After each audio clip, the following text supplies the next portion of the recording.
Hi everyone, I am Bobby Jose, your chemistry teacher. Through the series of videos, we are trying to cover up the topics of 10th class CBSE chemistry. And in this video, we are looking into our first chapter, chemical reactions and equations.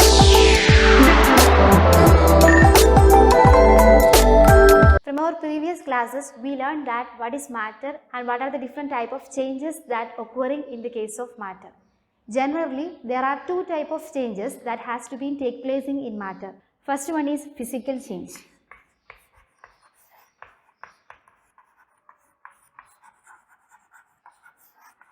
And the second one is chemical change.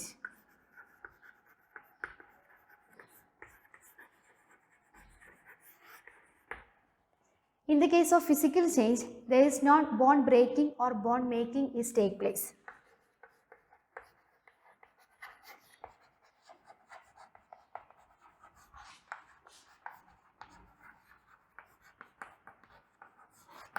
It means that the elements or compounds are at the beginning that are at the end. Let's move to the chemical change. It is just opposite to that of the physical change. That means there is bond breaking or bond making must be take place.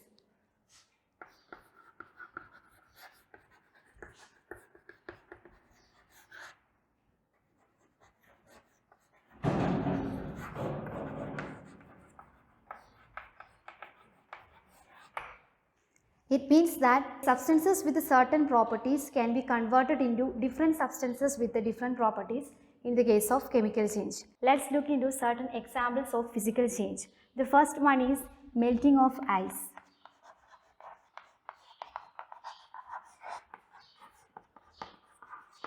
We all know that what will be happening in the case of melting of ice. First, ice is in the form of solid state. It is converted into water, which is in the liquid form. While we are cooling, the water is again back into the ice. Here, no new compound is formed and it is not a permanent change. Another example of the physical change is the boiling of water.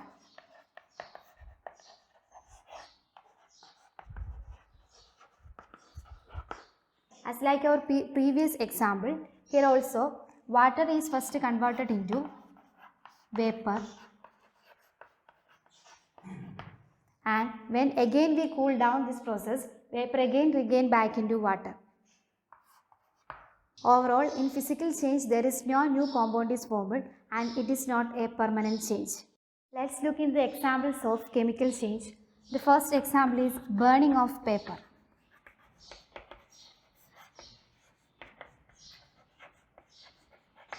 Here, when we burn the paper can be converted into corresponding ashes. From these ashes, we cannot again get back into the paper again. Then another example, conversion of milk into curd.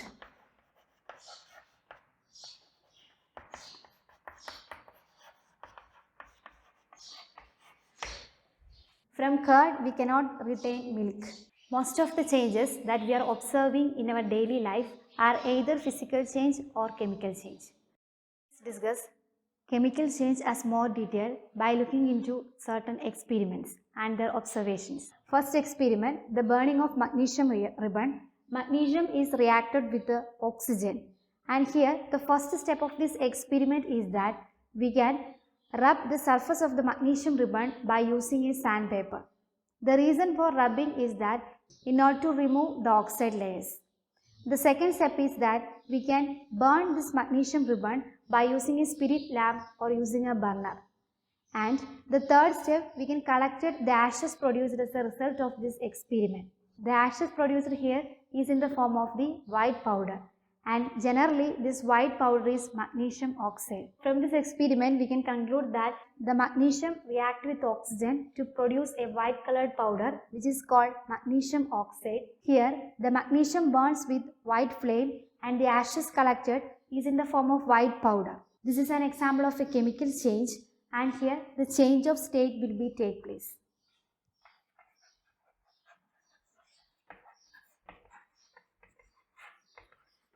In second experiment, we can take a conical flask or beaker.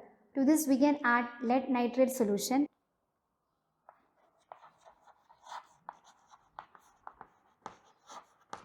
To this lead nitrate solution, we can add aqueous solution of potassium iodide.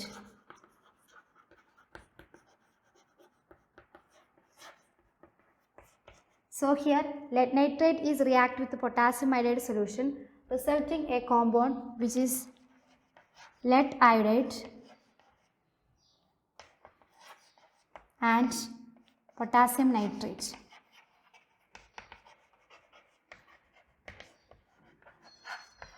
Here lead nitrate is in aqueous state. Potassium iodide is also in the form of aqueous state, and they can be reacted together to produce lead iodide, which is in the precipitate form. And here the color of the precipitate is yellow, and potassium nitrate is also produced as a byproduct as a result of this reaction. Here you can observe two changes. First one, the formation of precipitate, and second one, changing color.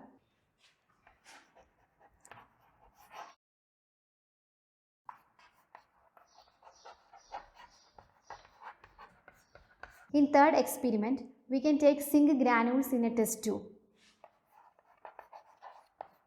To the zinc granule, we can add dilute sulfuric acid solution.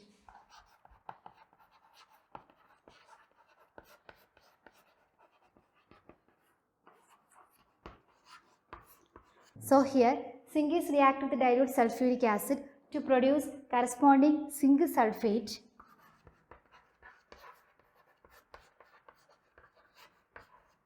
And hydrogen gas is also to be evolved.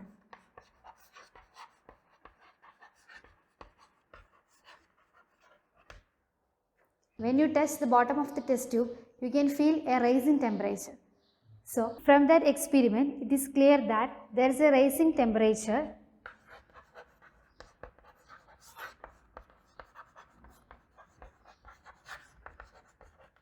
and also a gas is evolved.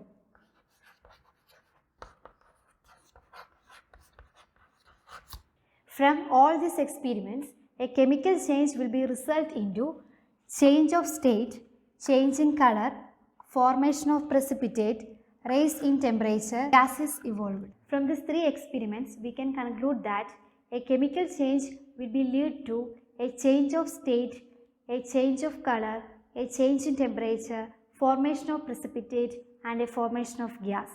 In this video, we have discussed about physical changes and chemical changes with their examples. I hope it's clear for you. So we can meet in another video with another topic.